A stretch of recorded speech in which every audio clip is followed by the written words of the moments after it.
Sorry, I don't love you. Afraid I've grown accustomed to. Cause with you something isn't wrong, something isn't wrong, something isn't right.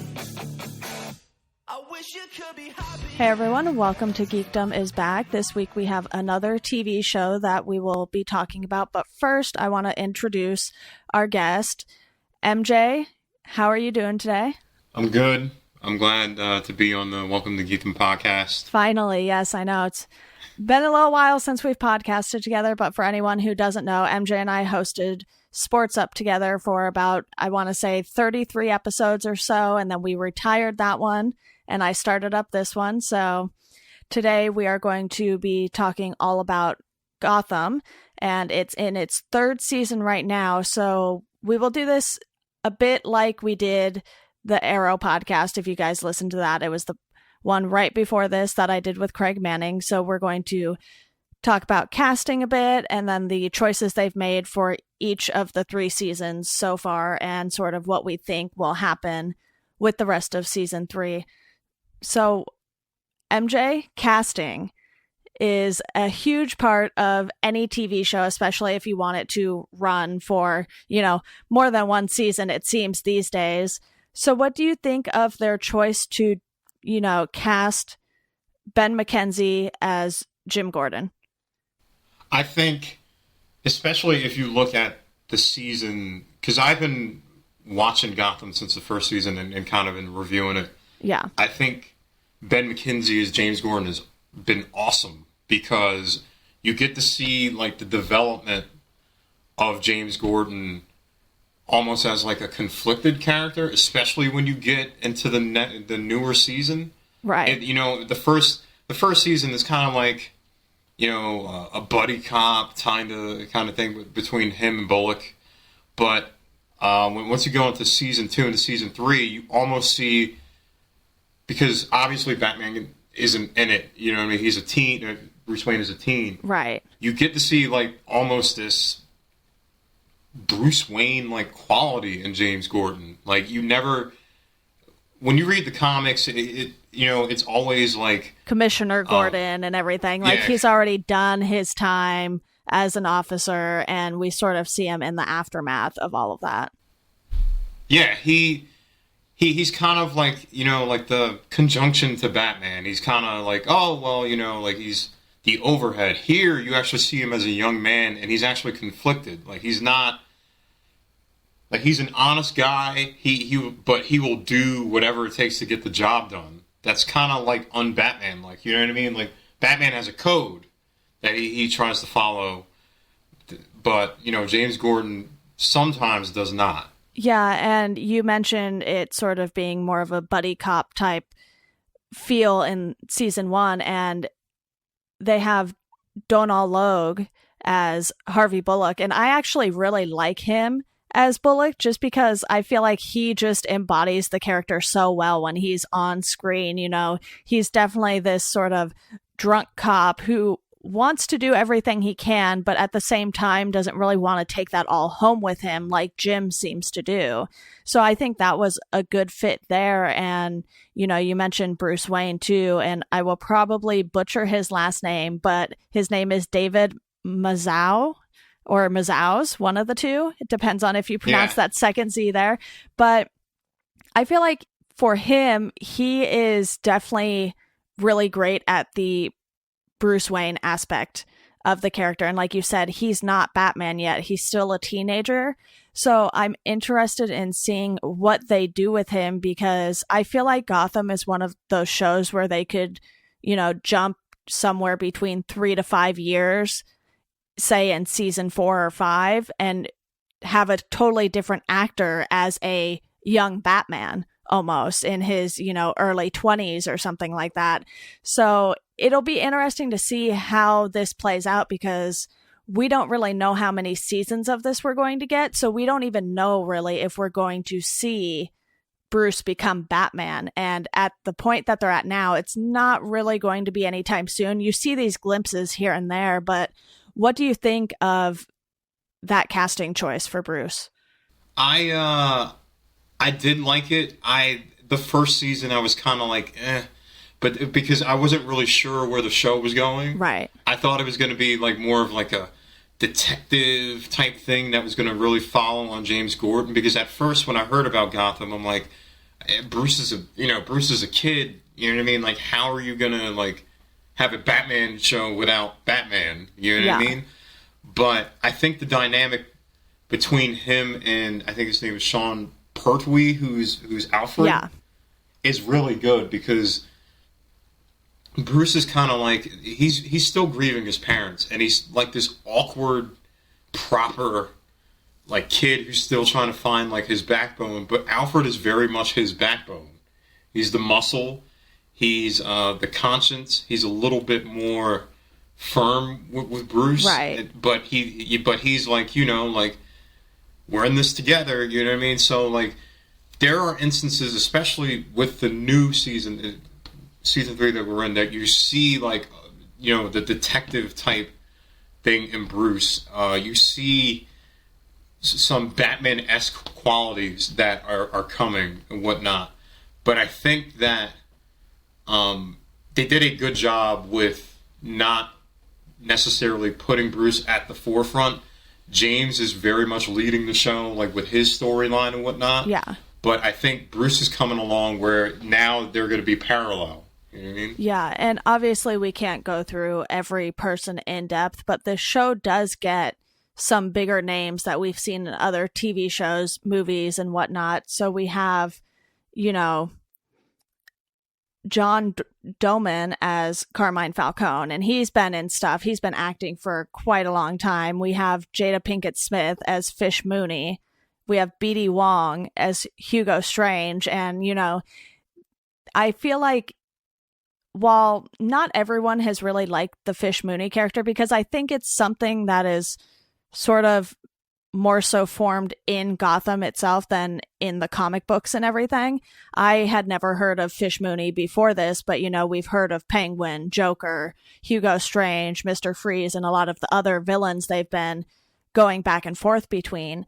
So I think, they kind of do a great job of getting some of these bigger names, but not having the show necessarily be all about them. And even when they had Michael Chiklis come in as Barnes, who, as we've seen, has been, the boss, but it's not like he's taking over that Jim Gordon spotlight or anything like that. It's still very much focused on Gordon and Bruce Wayne.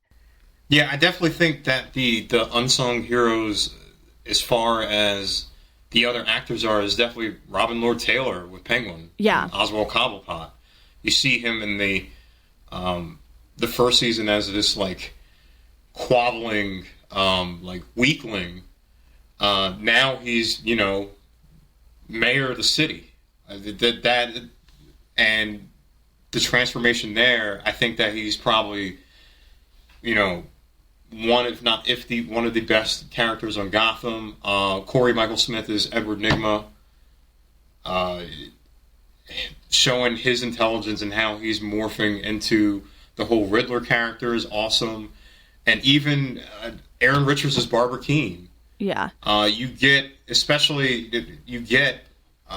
she's just engaged to Gordon in the first season, and now it's like she's doing her own thing in the city, Siren Club, but then now you kind of wonder with the interactions with Gordon, are they like really the ones that are meant to be? Like that's right. That's kind of cool. And then I don't want to butcher her name, but like Carmen Biocondova as Catwoman. Yeah. She's cool too because she, especially with the her and Bruce dynamic, do they like each other? Do they not? They both have dual lives and whatnot. And she's kind of like a thief, but you can tell that she cares. But yeah, this show, from the first season, it was kind of like aloof, but now it's actually starting to come together, and now you're starting to care for different characters and whatnot.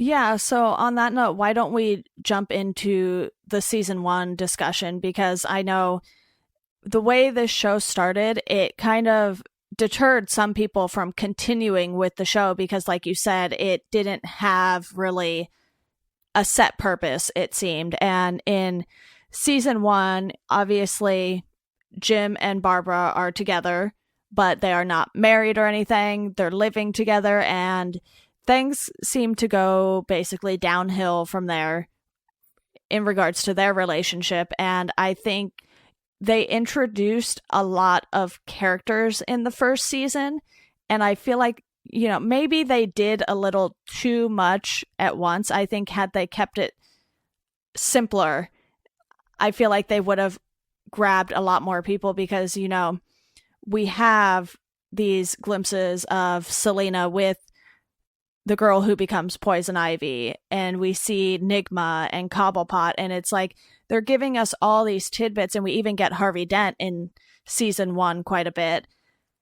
It's just sort of a lot to start a show off with. Obviously, you want to put in these sort of Easter eggs for the big Batman fans, but it's like, for me, it felt like they overdid it in season 1 to sort of sell the show maybe to the network and get a full season of episodes and then get renewed for a second season. But do you think season 1 sort of just didn't have enough focus for you? Season 1 kind of frustrated me. Yeah. Because they, like you said, they introduced way too many characters. There was, you obviously had your main villains, but you also had Harvey Dent that was there. You had a Scarecrow at one point.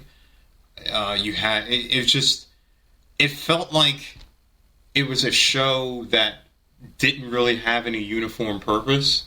It just seemed like instances of, okay, let's try to introduce this character from whatever Batman fame. Let's do this, you know what I mean? Let's show, oh, here we go. Oh, by the way, here's the Flying Graysons. And right. I'm like, whoa, like, can we get, like, a singular storyline down? The singular storyline is, what was going on was the mob war between Falcone and Maroni. Right. And then there was Fish Mooney there. And then you had Penguin, who was working for Fish Mooney, went to Falcone. Everything kind of just got mixed up, and you were just kind of scratching your head like, whoa, what's going on? And then you have Gordon, who's doing the buddy cop thing with Bullock.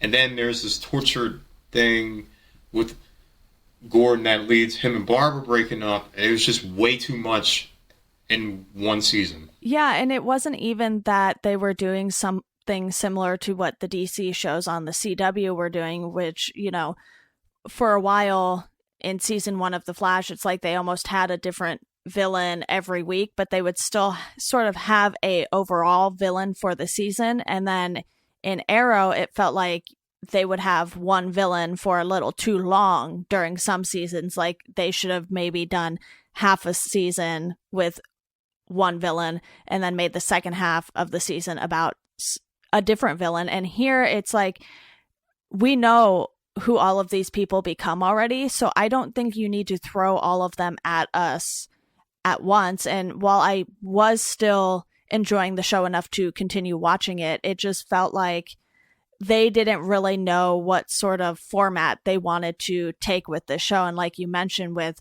Falcone and Maroni and, basically the big mob wars going on, and they were throwing you all these little bits and pieces here. I think they had basically too many villains without having an actual villain almost, because in season 1, Nigma isn't fully Nigma yet. And it's the same with Cobblepot. So they just had a little too much going on for me personally in season 1, but I did like some things about it. Like you said, the relationship with Bruce and Alfred, that's something that's sort of grown really well over these last 3 seasons, and especially with Gotham starting with the death of Bruce's parents, which I don't know if it necessarily needed to do that, because I feel like that story has been played so many times, but at the same time, I don't know if there are more casual fans who wouldn't have understood the purpose of Gotham had they not had that scene in there. So what is your take on that? Do you think it was necessary to the start of the show? I mean, it was. It's kind of like my assessment of Batman and Superman, where they showed the Wayne murder over and over again. I feel like that even if you had the most basic understanding of Batman folklore, you understood that Bruce Wayne's parents were killed. Right. They were killed. You know, they were murdered. This is what let him become Batman. And I mean, as a jumping off point for a show, I didn't really mind it too much because you may have like the casual viewer or whatnot, and maybe to introduce them into that because Gotham at first was like this whole noir story, whatnot, like this detective story. So maybe it's not that bad, but I mean, you went from there and then you grew into like, oh well, here's Gotham and a whole bunch of things like Balloon Man and Copperhead. They're just running around and whatnot, and then you're like, oh, who's that? And who's Jonathan Crane? You know what I mean? Like, it was comic geeks like, you and me get that. Right. But the casual viewer may not have. You know what I mean? And so it may have been like too much too soon, but I didn't have a problem with like starting off the show with that. Yeah, and I feel like at least in Gotham, they didn't sort of do, like you said, with Batman versus Superman. They didn't pound it into your head that, hey, this is what happened to him. It's like you saw the scene, and then you saw Bruce struggling with it the entire first season pretty much, and he's sort of just really more so come into his own in the second and third season. So why don't we move on to season 2 here? And this is where they introduce Theo Gallivan, and he's sort of the main villain for this season. So now they've sort of taken that season-long villain format almost, and I feel like this season is where things started to get a bit better because while it wasn't all about Theo Gallivan, they still gave us good portions of different villains. Like in this, we had Victor Fries, who is Mr. Freeze, and we see the whole situation with him and his wife being sick, and he's just trying to sort of find a way to have his wife get better. And that sort of takes him into this downward spiral when it fails. So I think here we get a lot more of the meatier stories for the villains. They're not just throwing things at us left and right at this point. And this is when Hugo Strange also becomes a bigger part of the show, and we spend quite a bit more time in Arkham Asylum. Do you think season 2 is definitely where the show started getting better, even though it wasn't necessarily perfect? Yes, because they started with Gotham, everything's in 2 halves. Right. And then they started with the whole, I think the first half of the season was the rise of the villains, and then the second half of the second season with the wrath of the villains. Okay. So, yeah, because everything started to work towards a common goal, whatnot. I know in the beginning of the season, Gordon got fired, and then Bullock quit too. And then you start seeing Gordon kind of blur the lines of himself because he started working with Penguin to reinstate Gordon. Yeah, you start seeing like more of the flawed instances of Gordon, but you start rooting more for him because he's flawed. Yeah. So, and then that's where Barnes comes in. Barnes comes in the season. But yeah, then you see, Penguin ascend as, this crime boss who's fighting against Gallivan, and then Gallivan turns into Azrael and whatnot. And then, yeah, I like this season more. Like, it got me back into the show because I was like, oh, there's a common goal, like Gallivan is the bad guy, so now I can focus. Right. And I think putting Arkham Asylum more prominently into season 2 helps them with the whole plethora of villains situation almost, because you can walk through Arkham or, Jim Gordon walks through Arkham, and you can see all of these characters, and it's like they're giving you all these little Easter eggs, but they're not going in depth on any of those characters, and they're not having them leave Arkham and causing mayhem. It's like you just see them in this place that really they're supposed to be at. And especially when, we have Edward Nygma in Arkham, and you can see like the wheels turning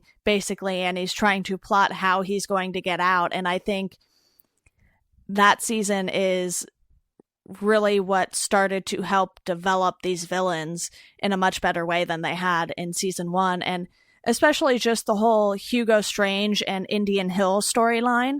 I thought that was a really great thing for Bruce to sort of take on and occupy his time with, even though it might not have been the smartest idea because he's obviously not Batman yet. But I love how much they have Alfred there helping him. And, Alfred has been in the military and all these things. He's not just a butler.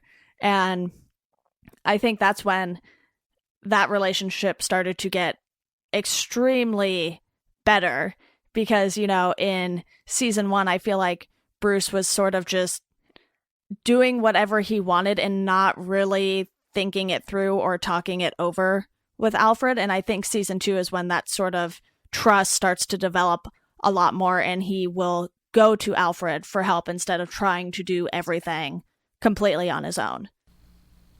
I got a question for you, because in the beginning of season 2, they introduced Jerome. Yeah. What did you think about Jerome? Because a lot of people I talked to, and at first I thought there was a very mixed reaction because everybody's like, well, if you're going to introduce the Joker, introduce the Joker. Right. You know what I mean? So, yeah, what did you think about that? Well, I think you have to look at it from the point of Bruce Wayne. We don't see the Joker in the comics until Bruce Wayne is already Batman. That's really when the Joker sort of starts to go after Batman and Gotham as hard as he does. And I think introducing a teen version of the Joker, and, with the way things turned out, we don't even know if Jerome is actually going to come back at any time and become the Joker, because obviously, spoiler alert, because we're talking about all the seasons, but Jerome is presumed dead, or is dead, by the end of this season, and we haven't seen him brought back. So I was fine with it, and I thought the actor did a really great job sort of playing that sort of psychopath. So it didn't bother me as much as I think it bothered some other critics or just casual fans of the show, because he never was the Joker in the same way that Bruce is not Batman right now. So I did not need to see a fully fledged Joker in season 2 of this, because he would have been a teenager, and that would not have made any sense pretty much. And it's like, we're just now starting to see Cobblepot and Nygma come into their own. Nygma's not even technically the Riddler yet. We just know he really likes riddles, and we know that's who he's going to become, but we're not seeing any villain suits or superhero suits or anything like that yet. So I think how they're playing it out with these villains is perfectly fine for right now. Yeah, the thing I like about Jerome is, if you look at the Joker, look at the comics, look at Dark Knight, look at all this stuff, the Joker is really is depicted as a force of nature. You know what I mean? Yeah. Like, wherever there's Batman, there's going to be Joker. He's the Omega to Batman's Alpha. He's always going to exist because they can't exist without each other. I think when he dies, they mention like a curse, and he'll be a curse upon Gotham. And then I think when people were watching his actions on television, they started having mental breakdowns and whatnot. Right. I like that aspect because, like I said, the Joker is, like he said, an agent of chaos. He's not really, he's in a body, but he's really, this evil that will always be in Gotham. As long as Gotham exists, the Joker exists. Right. You know what I mean? Like, and I think the second half of season 3, I think the preview that has him shows that Jerome is coming back, I think. Yeah. So, yeah, I mean, like you said, like, we don't even know if he's going to be the Joker. He just could be some crazy kid right now. Yeah. Yeah, he could just be some crazy kid right now. My favorite. I know a lot of people say Hugo Strange or whatnot, and his inclusion is great. My favorite storyline of season 2 is Mr. Freeze. Yeah. It was a mini arc that they had, but they portrayed him in a way, and I think Nathan Darrow was Victor Freeze, in a way where you felt for him, like he's more of an anti-hero. He's not doing things just to be, this beloved, jerk or whatnot. He's really just trying to save his wife. Yeah. So it played on the thing where, like, man, like, he is killing people and whatnot. Right. But I feel for him because he's just trying to do the thing to save the person he loves. Yeah, he's definitely one of the more, I guess you could say, sympathetic villains. Whereas Joker, it's very hard to feel bad for the Joker in any sense of the word. And, this season ends with all of those Indian Hill experiments escaping. We see Fish Mooney driving the bus crashes, and everyone escapes. And we see someone who looks just like Bruce.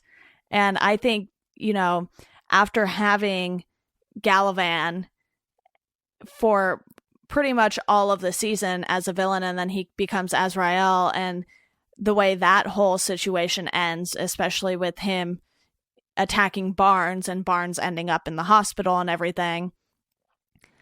The fact that they had all of these people escape in the same season sort of leaves you guessing what will happen in season 3. And I know season 3 has had this overall theme.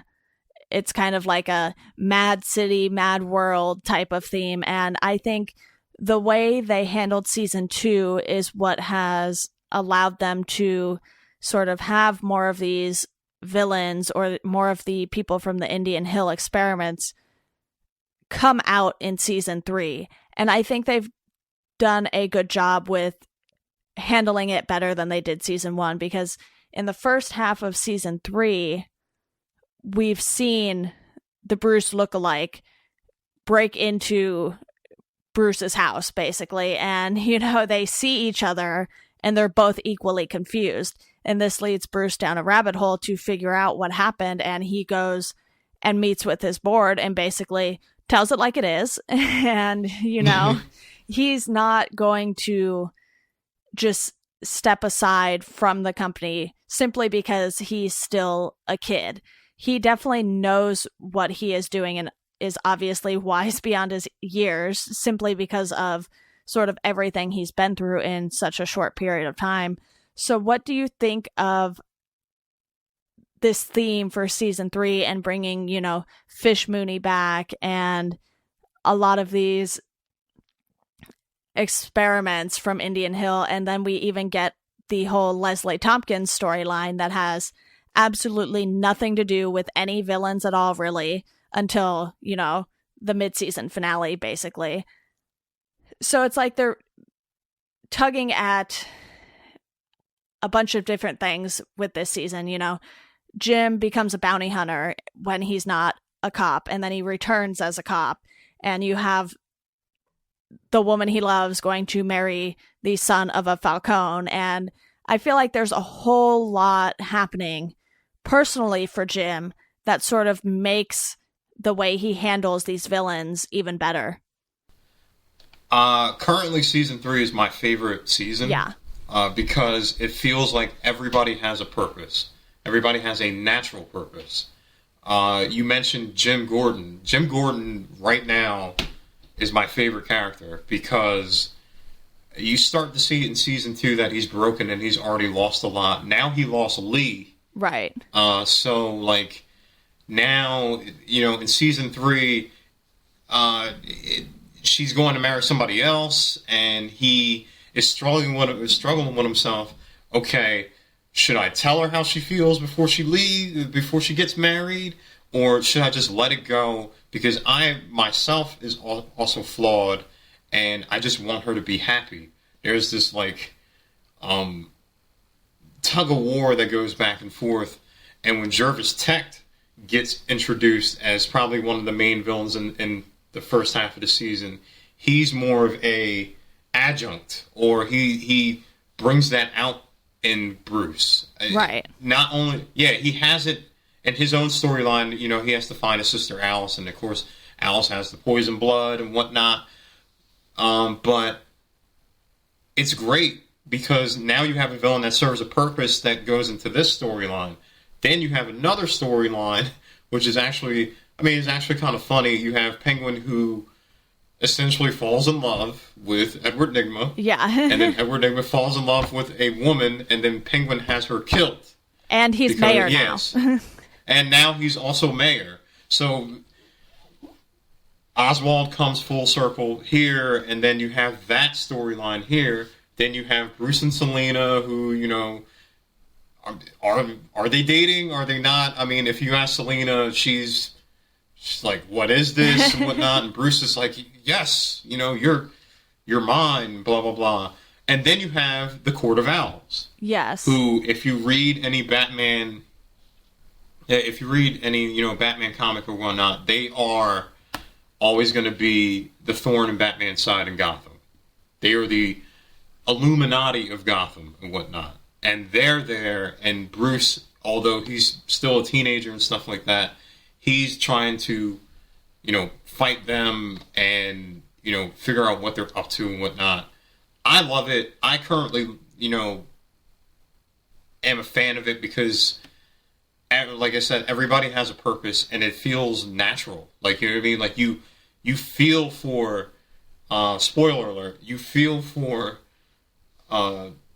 Lee and Jim because he kills, Falcone or whatnot after the wedding. Right. And you're like, but she'll never know, and it'll just look like he murdered her and blah, blah, blah. Yeah, because naturally the knife that Mario was holding goes into the water and floats away. So of course. There's not going to be any proof. And, that's obviously where we have left off. And we also get Poison Ivy in this season. And oh, do we ever? And she sort of in season 2 had this moment where she fell into some rushing water or something, and Selena couldn't save her. And Selena thinks she's gone until, she suddenly comes back. And we did get these nice little moments with her. Like, she comes out of whatever state she had been in and sort of not really knowing who she is. She finds this guy. He's not taking care of his plants properly. And it's just a nice little side story. And I feel like they've done a great job with not making you feel like you're smothered in this. We have the Bruce clone, we have Poison Ivy, we have the Court of Owls, and we have the whole thing with Lee and Mario getting married. And none of it really feels overwhelming. It's like they finally figured out the right amount of time to spend on each of these things to sort of make these stories run together. And even with the whole Jervis and Alice Tetch thing, that sort of has been more of the overarching part of this season, especially with Barnes being infected, and then Mario was infected. And, we see that in the mid-season finale when Jim shoots Mario. So where do you think, we're going to move on to some predictions now, where do you think season 3 goes from here? And with that, how many seasons do you think we're going to get out of Gotham now that it seems people are probably more into season 3 than they were the previous 2 seasons? Well, first off, Father Falcone is not going to be none too pleased to find out that Jim killed Mario. Right. He warned him. You remember, he warned him to stay out of it, and he's probably gonna retaliate. Like, he's probably gonna put a hit out on him. I probably, with the Penguin storyline, he's probably gonna lose it. You know what I mean? Because Nigma's not too keen on the whole love thing, and plus you have Barbara and Butch and them planning to get back at Penguin, so there's going to be that mob dynamic that happens. Yeah. With Bruce and Selena, we just met. Spoiler alert. We just met Selena's mom. Right. Which was kind of weird. Which is kind of weird and out of the blue. I'm not really sure what's going to happen there. They're probably going to still keep on fighting the court. But I think the main storyline that we're going to find here is that Lee is probably going to hate Jim. I mean, let's be honest. Because, anytime you kill somebody's husband, they're going to hold that against you. And to see how Jim is going to cope with probably never having Lee, because you're not going to find that murder weapon. And how Falcone responds. I think, how many seasons? I would love to see the show go into like the Smallville route, where they have enough seasons where you get to see Bruce kind of, I don't know, necessarily put the batsuit on, right? But like go out on his first, mission or whatnot. But I still think that we're still many seasons away and whatnot. But I would like to see it that route. Yeah, and I think when I mentioned earlier they could, jump 3 to 5 years at some point, because as we know in the comics and everything, Bruce goes away. Yeah. And then he takes a very long time to come back, but in this version, Bruce is still in Gotham and everything. So I wonder if they're going to go that direction. And, obviously with the actor they have portraying Bruce right now, he's not going to be bulking up anytime soon, basically. Like, he's a very small person in relation to what Bruce looks like in the comics and everything, especially when he becomes Batman, because he spent all of these years training and everything. So he's sort of put on that bulk, and I don't know if they want to go the direction of recasting someone if they do that time jump there. But I'm hoping we get, at least 5 or 6 seasons out of this before anything happens, because, I mean, when it's a network like Fox, obviously it's a lot harder to probably keep shows on. Whereas, with the DC Berlantiverse on the CW is never really going to do the numbers that stations like CBS, Fox, NBC, and those channels and everything do.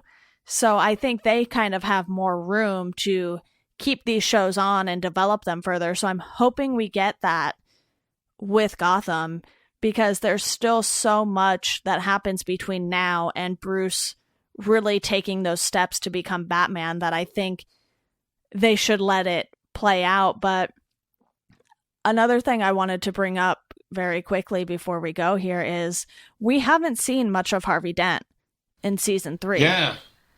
Yeah. So, he was more of a series regular in season 2, and it's sort of like we don't really get too much of that. And in the comics, Bruce is the one that is friends with Harvey Dent. But here, there's such a big age gap. I kind of wonder what they're going to do with that, and if they are, in fact, going to make Harvey Dent Two-Face. I'm not sure. I'm not sure if they're going to. How old is Harvey Dent? In this, he probably has to be late 20s, Late early 20s. 30s, because, he's had to go through undergrad, law school, and he's now the district attorney or whatever. So that probably took a few years to get to as well. So, he's at least 10 to 15 years older than Bruce in this. Which is weird because once he, gets the acid thrown in his face, he's still the district attorney. Right. So, I don't know. Like, what I feel like that's sort of one of those things maybe they didn't think through all the way, because we have Selina and Ivy and Jerome, if he does become Joker, sort of at these appropriate ages. And I mean, obviously, Cobblepot and Nigma are older, but they're not so much older that it would be unrealistic that they sort of start doing their thing before Batman becomes before Bruce becomes Batman. Yeah, because I was reading that, he's elected about 6 months before Batman begins his war on crime, and he's 26. Yeah. So you got to see that in the show, he's got to be at least close to that age. So you have to, I know he, forges the alliance with Gordon and Batman to, like, get Maroni and Falcone gone, but yeah, I kind of agree with you. They may have pulled the trigger on this too soon. Yeah, because, Nigma and Cobblepot, they're not necessarily in positions that would take X amount of time to get to, because Nigma, he was the lab guy at the police station and everything, and, that's definitely a job that would be believable for someone in their early to mid 20s or something like that. And I guess we don't really know how old Bruce is in this. I mean, we know he's in the teen years somewhere, but we don't know where on that spectrum he falls. So it's sort of a little unclear on how they are going to move forward with certain characters. But I do like, obviously they've kept Selina Kyle around the same age as Bruce and everything. So there's just a few things that I think they might run into problems with in future seasons. Yeah, I would assume that they would have some sort of plan and whatnot. I mean, just looking at the show and looking at Selena and whatnot, they have to be at least 16, 17. Right.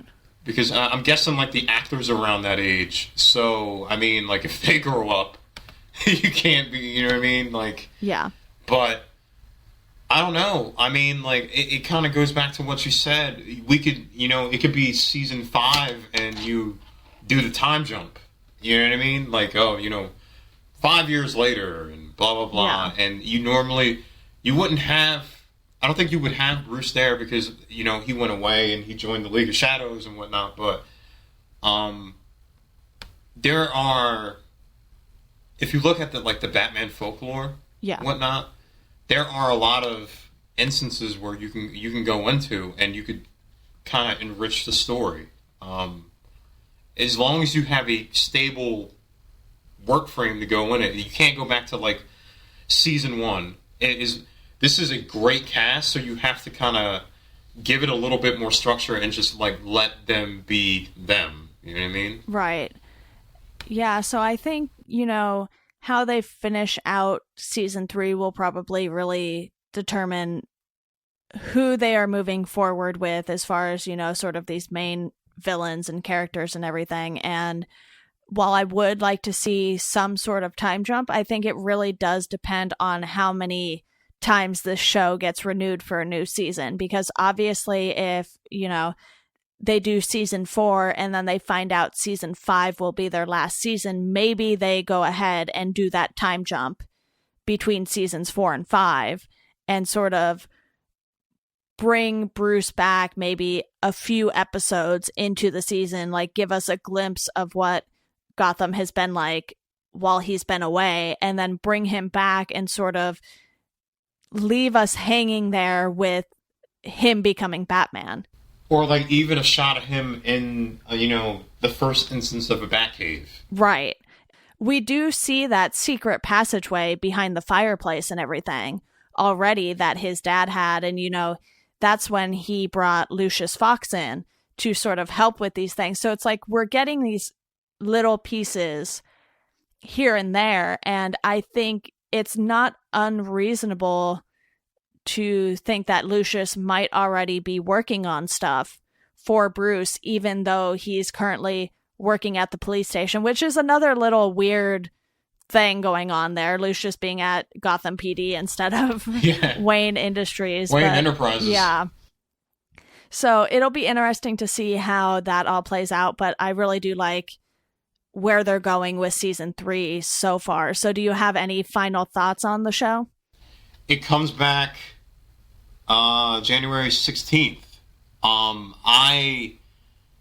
Like I said, like I was kind of wavering in the first season as I was reviewing it. I'm like, oh boy, you know what I mean? Like it's too much too quick. Right. And like there's too much water on the boat too quick, it might drown. But then they really started to settle in. And now I'm really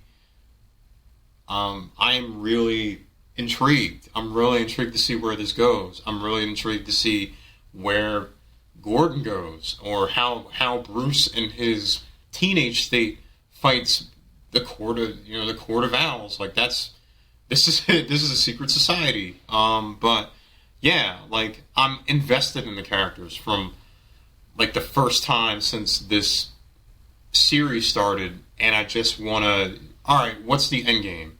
Like, how is everybody gonna? Not everybody's gonna have a happily ever after, and I do think that like maybe a couple people don't make it, but I'm interested to see where it goes. Yeah, definitely, and I think they've sort of set themselves up for a lot of different options here too. You know, we could always see Fish Mooney come back, and obviously having Jada Pinkett Smith on the show is probably pretty costly for them.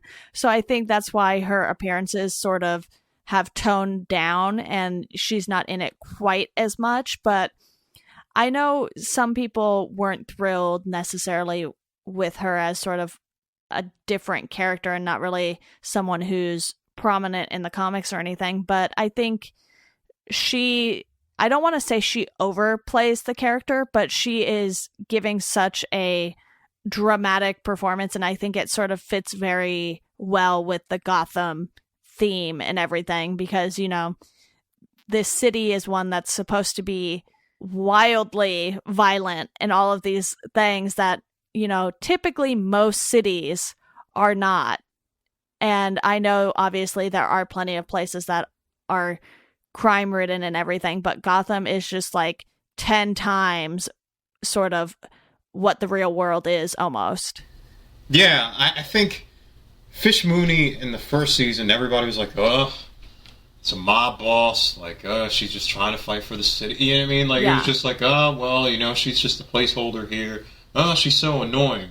When she came back from Indian Hill, it kind of gave her a little sense of purpose. Like, yeah, she got these powers, and as she used them, she got weaker. So she tried to find an instance where she can get the powers, and then of course Hugo Strange is like, dude, I don't know how to do it. Right. And then, you know, that story arc end with them running away into the woods. So they could come back because you still have those Indian Hill inmates popping about. I think you had one episode you had Man Bat, which was actually kind of cool.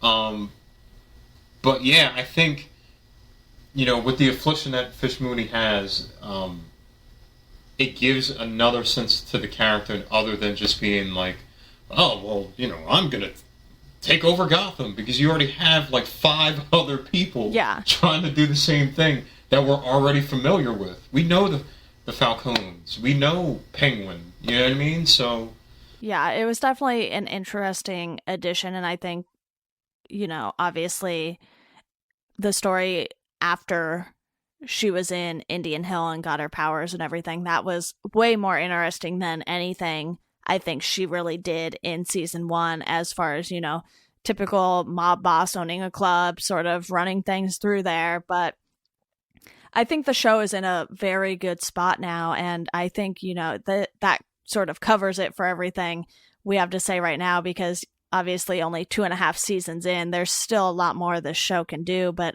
I just want to thank you for coming on. I know, like you said, you've been reviewing Gotham, so I'm looking forward to seeing how the second half of season 3 turns out and your thoughts on it. But I'll definitely have to have you back on for more nerdy things to talk about. We could do comic books or something, but yeah. Thanks. Thank you for having me on. This is awesome. Yeah, no problem. And to our listeners, as always, we hope you enjoy the rest of your day. See ya.